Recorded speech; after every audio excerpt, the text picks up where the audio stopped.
Well, that's all I've got today. Hey, how awesome would it be to just for one day be able to drive the ball like Bryson Dechambeau?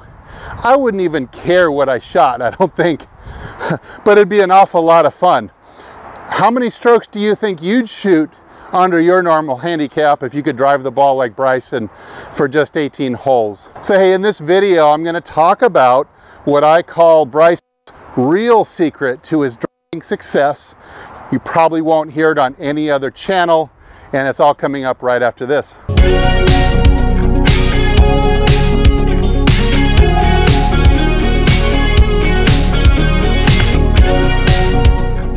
Hey, this is Steve with HitItLonger.com.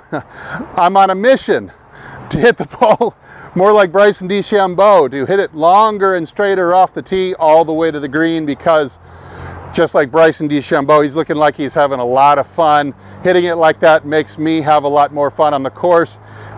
If you agree and you're on a similar journey, you'd like to get a few more yards off the tee, hit it a little straighter, then by all means join us. Hit the subscribe button, like this video if you liked it at the end, of course, and leave a comment down below. So Bryson Dechambeau, he seems like he has sprung onto the scene out of nowhere, but that's not exactly the case. He's been pretty hot commodity for the last 3 years. His trajectory has been sky high, and it would be really interesting to see in an alternate universe, the unbulked up Bryson Dechambeau, would he have had just as much success as the bulked up Bryson Dechambeau in this universe?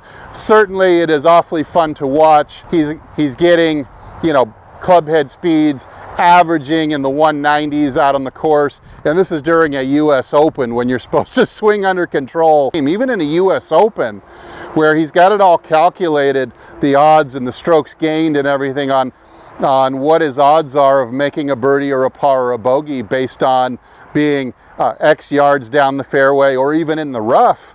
And he seems to have come up with the conclusion that smashing it as far down there as possible will give him his best chance.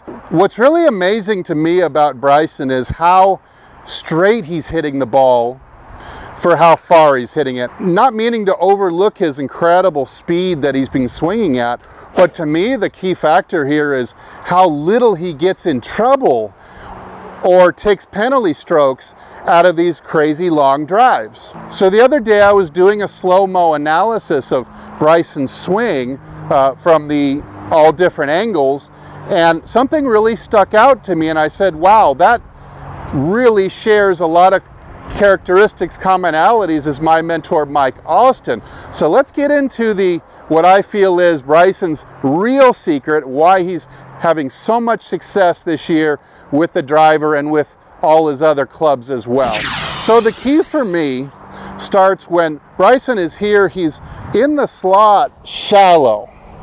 So he's got the club shaft just above the right forearm or the rear forearm, and this is where the magic really happens for me.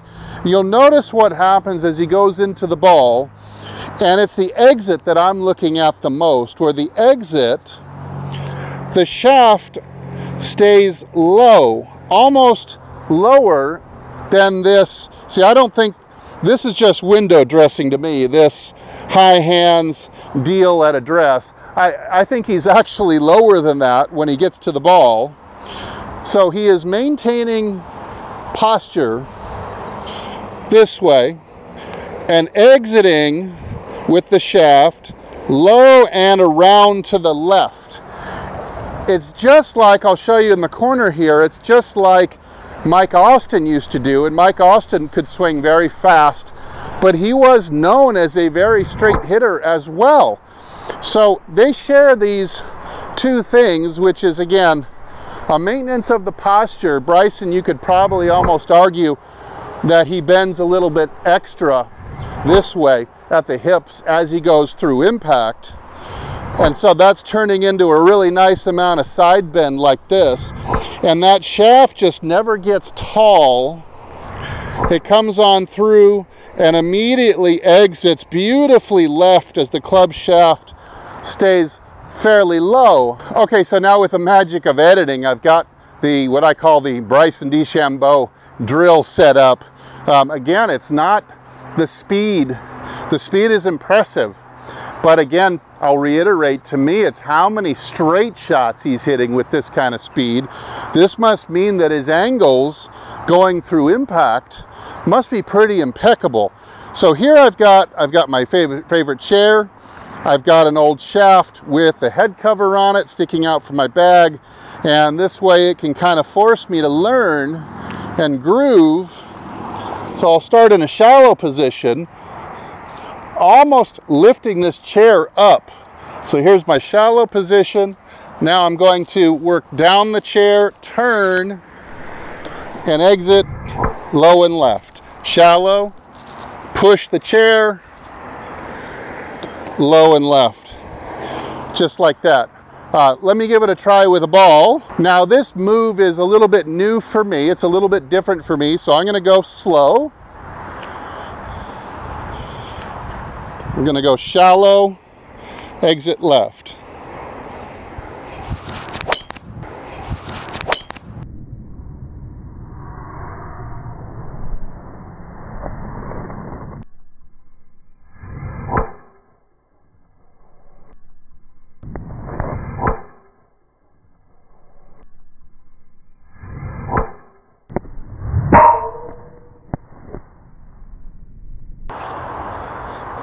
Interestingly, that one was hit straight down the middle.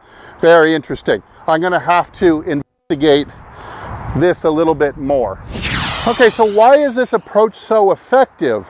It will be effective for you, just as it is effective with Bryson. Number one, what it's creating for you is a really, really beautiful hub path, or hand path, some people call it.